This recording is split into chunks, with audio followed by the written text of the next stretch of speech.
The rules of the crowd that break the strong. Before we begin, internalize one truth. Your individuality is a statistical error that the social machine seeks to correct. Do you consider yourself a strong personality? That is a mistake.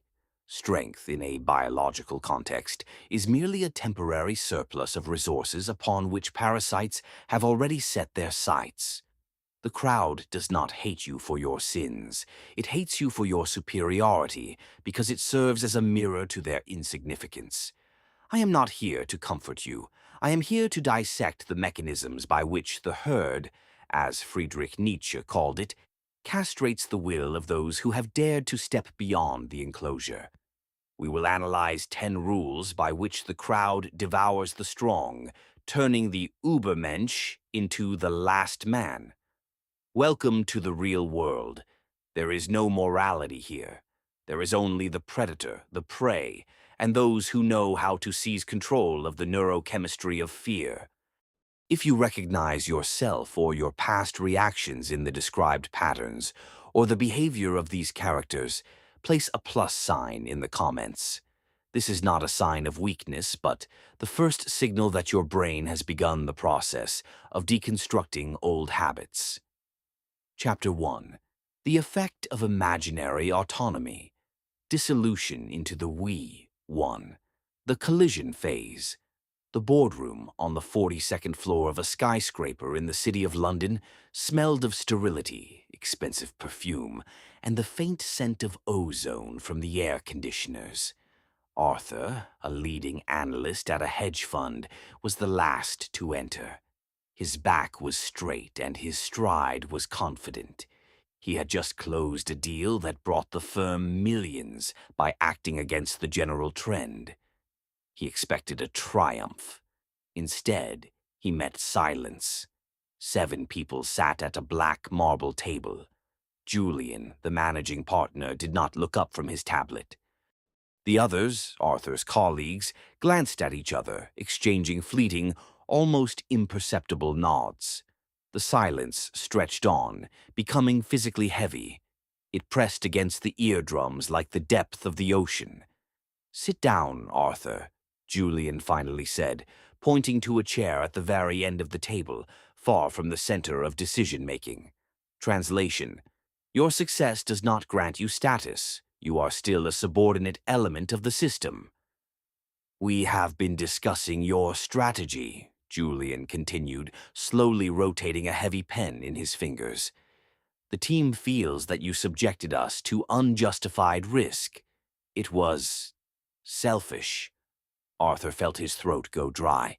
He opened his mouth to provide figures, but Sarah, sitting to his right, softly interrupted him.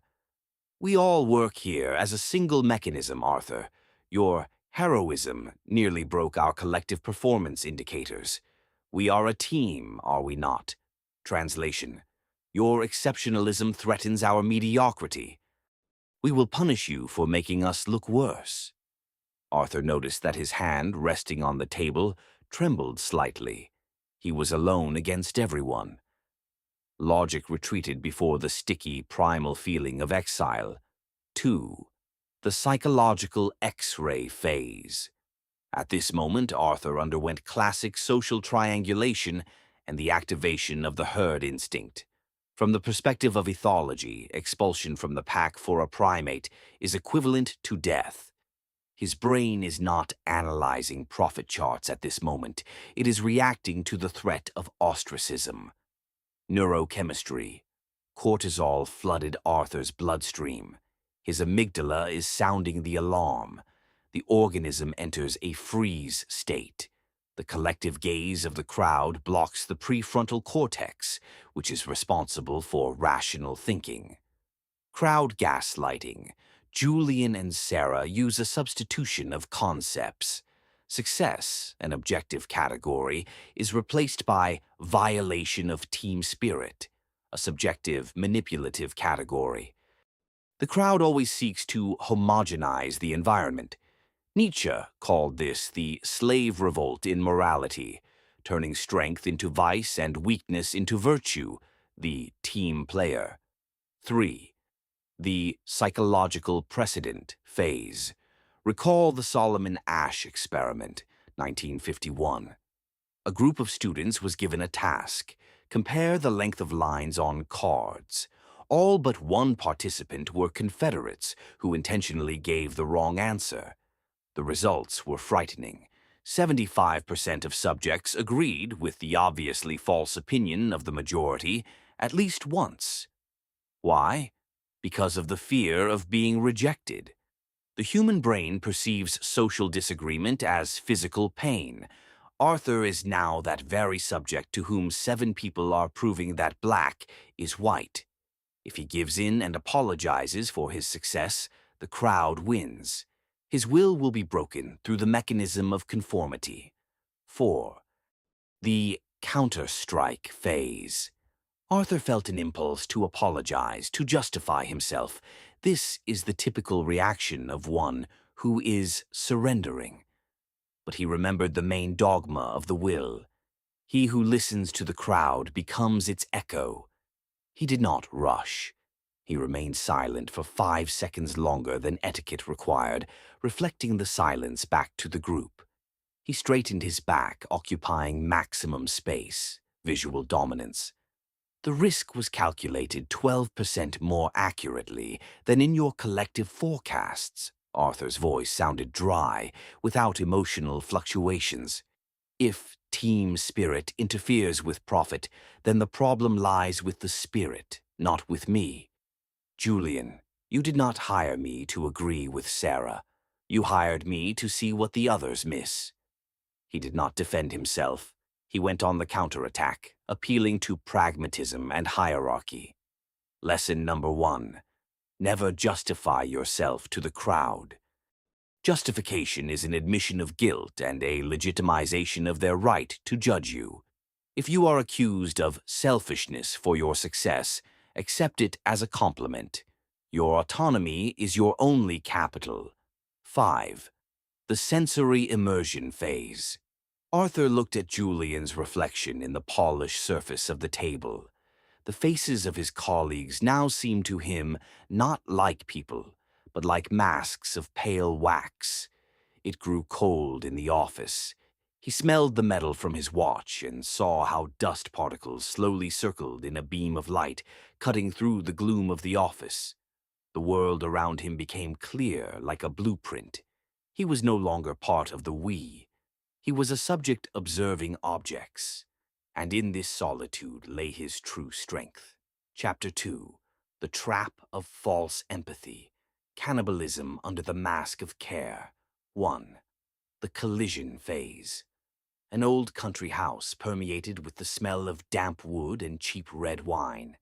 5 childhood friends gathered to celebrate the return of Mark. Mark sat in a chair, his body a dry bundle of muscle, his gaze empty and focused. 6 months ago he had disappeared. He stopped answering calls, abandoned their common gatherings in bars, and took up strict discipline and the study of Stoicism. He had become different. He had become dangerous to their common swamp. Thomas, noticeably heavier and flabby, held out a glass to Mark. "Come on, Mark, just one evening. We have not sat like this for 100 years. Translation. Your sobriety and discipline are an indictment of our laziness. Return to our state of degradation, so that we do not feel so ashamed of ourselves." "No, Thomas, I do not drink." Mark's voice was steady, without a shadow of justification. A pause ensued. Jessica, sitting on the sofa, pursed her lips. She approached Mark and placed a hand on his shoulder. Her fingers were cold. "Mark, we are just worried. You have become so cold, as if you despise us. Your mother called. She says you did not even come for Christmas. This is not you. This is some kind of sectarian fanaticism." Translation. I am using your guilt toward your mother to break through your psychological defense. You must be convenient and predictable, as before. Mark felt a dull irritation boiling inside. Internal monologue. They do not see a person in me. They see a threat to their comfort in my transformation. If I do not break now, they will move to open aggression. Jessica uses empathy as a stiletto, trying to find a soft spot. Thomas is merely a carrier of the herd virus. Their care is a form of social control. You are ill, Mark. This is psychological exhaustion, Thomas added, glancing at the others. You need to relax. We are your best friends. Translation: we are your jailers, and we will not let you out of the cell without a fight. 2. The psychological X-ray phase. Mark encountered pathological altruism and social homeostasis. A group is a living organism striving for equilibrium. If one element begins to grow too quickly, the others perceive it as a cancerous tumor and strive to destroy or cure it, that is, to return it to the common denominator. Mechanism: gaslighting through love. He is told that his strength is a mental disorder. You have become strange. You are ill. This destroys confidence in one's own adequacy. Physiology. In response to social pressure, Mark's anterior cingulate cortex is activated, the same area responsible for physical pain.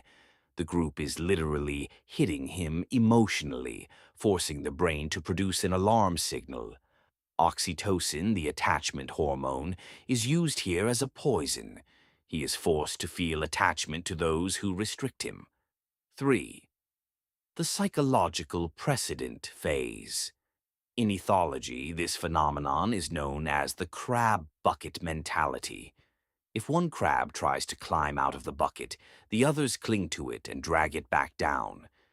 This is not a conscious conspiracy, it is an instinct. In psychology, this is confirmed by Leon Festinger's theory of cognitive dissonance. Seeing Mark's success, his friends experienced dissonance. He was able to change, and I was not. To remove this discomfort, they have two paths: either change themselves, which is difficult, or devalue his success. He simply went mad. The group always chooses the path of least resistance: devaluation. 4. The counter-strike phase. Mark did not argue. An argument is an admission that their opinion matters. He slowly removed Jessica's hand from his shoulder. My health and my relationship with my mother are not topics for this evening, he cut her off. Thomas, if your idea of friendship is limited to mutual self-destruction, then we were never friends. We were accomplices. He stood up. He did not wait for their reaction. Your anxiety is simply your fear of change. You want to see me weak so as not to feel insignificant yourselves. Know that Mark is dead. Get used to the new one. Lesson number 2. The care of the crowd is a form of censorship. When loved ones say, "We are worried about you," read it as, "We are uncomfortable with your strength." The true will to power begins with the readiness to become a traitor in the eyes of those who are used to seeing you on your knees. 5. The sensory immersion phase. The air in the room seemed thick, like syrup. Mark heard Thomas's heavy breathing and the quiet creak of a floorboard. In the firelight, the faces of his friends seemed like grotesque masks, distorted, devoid of genuine warmth. He felt the cold metal of his knife in his pocket and the hardness of the floor beneath his feet. The walls of the house no longer protected. They were closing in. He walked out into the night, and the icy wind in his face seemed more sincere and alive than all the words spoken at that table. Chapter 3. The Moral Guillotine. Public Execution for the Truth One. The collision phase. An engagement dinner party in a wealthy suburb of London. 12 people are at the table. Exquisite porcelain, the quiet clinking of silver, the smell of roasted duck and hypocrisy. Oliver, known for his bluntness, sat opposite the bride, Grace. Grace was selflessly talking about her charity trip to Africa, showing photos on her smartphone. "It was so spiritual. We gave those children hope," she prattled, pressing her hand to her chest. Everyone around nodded, their faces glowing with fake tenderness. Translation: "Look how virtuous I am. My social status is confirmed by my kindness, bought with my father's money." "Grace?" Oliver's cold voice cut through the syrup of general delight. "You spent more on your business class flight and hotel stay than all the food you brought was worth. Your trip is not charity. It is a safari for likes. You use the poverty of those children to feel like a saint." Translation: "I will tear the mask of virtue from you and show everyone your true narcissism." A dead silence fell over the table. The fork in the hand of Grace's father, Mr. Sterling, froze halfway to his mouth. The silence was not just an absence of sound, it was an electrical charge before a lightning strike. "How dare you?" Mr. Sterling hissed. His face turned red, and the veins on his neck bulged. "Grace is a pure soul. You are just a cynic, Oliver. You do not understand what compassion is." Translation: "You have violated our social contract of lies. I will declare you a moral monster to protect our illusion of nobility." The entire table instantly bristled, glances full of hatred focused on Oliver. Even those who a second ago whispered criticisms of Grace were now at the forefront of her defense. Internal monologue. "There it is, the collective immunity of the herd. I told the truth, and now they must sacrifice me so that their comfortable world does not collapse. They are not defending Grace. They are defending their right to lie to themselves." 2. The psychological X-ray phase. Oliver fell under the effect of de-individuation and virtue signaling. Mechanism: the crowd uses morality as a weapon. When one person exposes a lie, the group unites around the liar because the liar is one of their own and is convenient. By attacking Oliver, the guests confirm their belonging to the good people. This is tribalism in its purest form. Neurochemistry. Grace and her defenders experience a release of dopamine from the feeling of their own rightness and moral superiority. Anger, in this case, brings pleasure. For Oliver, the brain records a state of social isolation, which causes a sharp spike in adrenaline. 3. The psychological precedent phase. Recall Jane Elliott's blue eyes/brown eyes experiment. How quickly people turn into a cruel crowd if they are given a moral justification for their superiority. Also at work here is Robert Cialdini's theory of social proof. When the majority begins to condemn Oliver, the remaining waverers join them automatically, even if they agree with Oliver. Being right alone is biologically more terrifying than being wrong with everyone. 4. The counterstrike phase. Oliver did not look away. He did not apologize.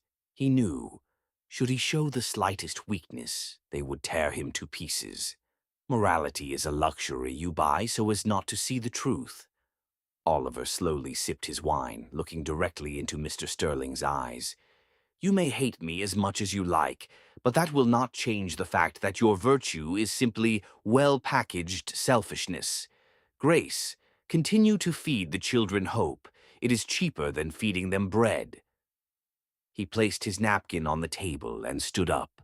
His calmness acted on them like acid. Lesson number 3. The crowd will always defend a comfortable lie against an uncomfortable truth. If they try to judge you at a moral tribunal, do not try to prove your kindness. Deny the very legitimacy of their court. Your honesty is a sword, not a shield. Strike, do not defend. 5. The sensory immersion phase. The light from the crystal chandelier cut into his eyes. The smell of expensive perfume now seemed to Oliver like the smell of decay. He heard Grace's voice tremble. turning into theatrical sobs, and saw her fiancé's fists clench under the tablecloth. The world around him narrowed to this point of conflict. He felt like a surgeon in an operating room full of the infected. Cold calculation displaced fear. He was alone, but in this solitude, he was the only free person in that room. Chapter 4. The Erosion of Reality. How One's Own. Erase Your Self. 1. The Collision Phase. A shared kitchen in a rented house in Brooklyn. Morning. David was brewing coffee. His movements were precise and measured. For the last 3 months, he had dedicated himself to the deep study of systems programming and a strict diet. He had lost weight, and his mind had become as sharp as a razor. He felt the triumph of control. Liam, his old friend and roommate, entered the kitchen, scratching his stomach. He looked at David with a long, squinted gaze. "That coffee again?" "David, are you sure everything is all right with your head? You look exhausted. Last night we asked you to watch a movie, and you were muttering something about code, and did not even recognize Chloe." Translation: "Your discipline scares me because I look insignificant compared to you. I will invent a disease for you to devalue your progress." David froze. Internal monologue. "I remember the evening perfectly. I was not muttering. I clearly said that I was busy. Why is he lying? Chloe was there, and she saw that I was sane. Or was I? Perhaps from lack of sleep, I have actually begun to lose touch." Chloe walked in behind him, softly touching David's arm. Her eyes expressed fake sadness. "Liam is right, Dave. We all noticed. You have become twitchy. Perhaps you should take a break. Your successes are cool, but at what cost? We just do not want you to break down." Translation: "I will support Liam because it is easier to control the strong in a group. We will create a false reality for you where your strength is your weakness." The silence in the kitchen became viscous. The sound of a dripping faucet seemed like thunder. Liam and Chloe stood shoulder to shoulder, forming a living wall of care that was slowly closing in around David. 2. The Psychological X-ray Phase. David is subjected to collective gaslighting. This is the highest form of social castration. When 2 or more people confirm a false observation, the victim's brain begins to ignore its own sensory data in favor of the group consensus. Mechanism: reactive devaluation. Liam and Chloe use care as a cover for aggression. They attack not the facts, David's successes, but his perception of those facts. Neurochemistry: David's serotonin levels, feeling of status, drop, and cortisol rises. His prefrontal cortex, logic, begins to conflict with the parietal lobe, perception of space and memory. He enters a state of cognitive fog. 3. The Psychological Precedent Phase. Recall the third wave experiment. Ron Jones.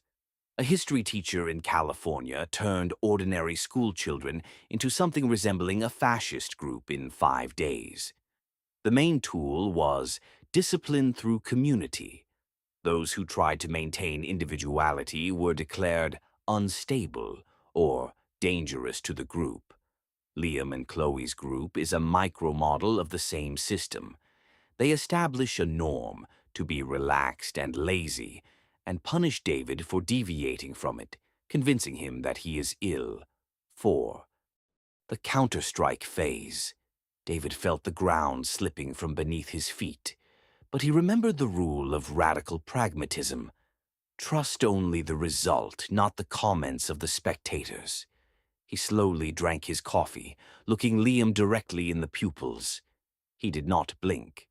"Liam, my memory works perfectly. Yesterday at 8:15 p.m., I said no to you because my priority is work, not degradation in front of a screen. Your attempts to diagnose me speak only of your fear of falling behind. Chloe, if you want to help, begin by not agreeing with someone else's lie." He set the cup down with a sharp clack. Internal monologue. I will not let them hack my operating system. Their words are noise. My code is reality. Lesson number 4. Your environment is a mirror that is often distorted. If you grow, the crowd will say that you have gone mad. Do not argue with the mirror.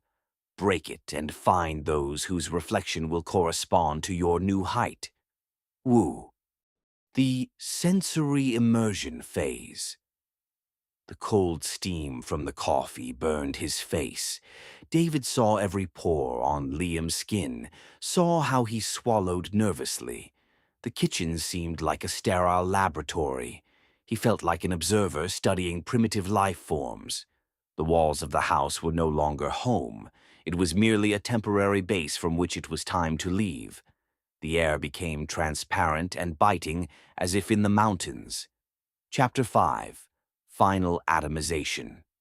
The triumph over the herd instinct won. The collision phase. A wedding of an old friend at an estate near London. 300 guests. Noise, fake laughter, the smell of lilies and expensive champagne. Julian, a man who over the last year had made a quantum leap in personal growth and capital, stood at the bar. His movements were sparse, his gaze scanning. He is here physically, but mentally he is light years ahead. Sarah, his former partner, approached him, surrounded by their old company. They looked at him with that mixture of envy and pity that the crowd reserves for apostates. Julian, you look detached. We are all here celebrating, and you look as if you are at a funeral. Are your millions really worth losing us? You are completely alone. Translation. Your presence reminds us of our stagnation. We use the trigger of loneliness to cause you social pain and force you to return to our level of consumption and thinking. Mark, once a close friend, added, lowering his voice, Listen, Jules, the guys are saying you have gotten involved with some strange ideas. Nietzsche, radical pragmatism. That is a path to nowhere. Man is a social being. You will simply break without our support. Come back to Earth. Translation. We fear your autonomy. If you can be happy and successful without us, it means we are merely ballast. We instill in you a fear of madness to maintain control. Julian looked at them through the glass of his tumbler. Internal monologue. They are using erosion of reputation. Mark is trying to press on my biological need for approval. Sarah is applying emotional blackmail. They want me to admit that their insignificant we is more important than my great I. But they do not understand. I have already crossed the Rubicon. My loneliness is not emptiness, it is the absence of interference. 2. The psychological X-ray phase. Here we see the work of social monitoring theory and the sociometer. Mechanism. The crowd activates the threat detection system in the victim's brain. When Mark says, "You will break," he is aiming at your anterior cingulate cortex, which reacts to social exclusion just as it does to a physical burn. Terminology. Atomization, the process of turning a personality into a separate, independent unit. The crowd fears atomized people because they cannot be manipulated through a sense of duty or commonality of interests. Psychology of the herd threshold. Mark and Sarah act as a single organism. This is group reinforcement. They create an information cascade. If two people say that you are wrong, your brain begins to doubt the obvious. 3. The psychological precedent phase. Recall the spiral of silence. Elizabeth Noel Newman. People tend to keep their opinions quiet if they see that they are not supported by the majority, out of fear of isolation. But Julian applies a counter-mechanism. Radical acceptance of ostracism. Another important example is Sheriff's Robber's Cave experiment. Group identity, we, is built on opposition to them. The crowd makes Julian an outsider to unite itself. But Julian uses the psychology of the high-status loner. Research shows that an individual who demonstrates complete indifference to the opinion of the group is subconsciously perceived by that same group as possessing an enormous hidden resource, power. 4. The counter-strike phase. Julian slowly placed his glass on the counter. He did not smile to smooth things over. He allowed the silence to hang between them, forcing Mark and Sarah to feel discomfort. "You speak of loneliness as if it were a loss," Julian said in a cold, steady tone. "But look at yourselves. You are together only because you are afraid to look in the mirror alone. Sarah, your care is simply a thirst for attention. Mark, your support is an attempt to keep me in the swamp, from which you yourself are afraid to climb out." He took a step forward, invading their personal space. "I do not need your approval to exist. I have chosen distance. And this distance gives me the right to see you as you are, decorations in my life." He turned and walked through the crowd. People stepped aside for him not out of respect, but out of an instinctive fear of a being that no longer reacts to social signals. Lesson number 5. The will to power is the pathos of distance. Your right to be different and lonely is the only guarantee that you will not become a resource for the crowd. If you are excluded from the herd, celebrate. You are no longer a sheep. You are a predator who chooses his own paths. 5. The sensory immersion phase.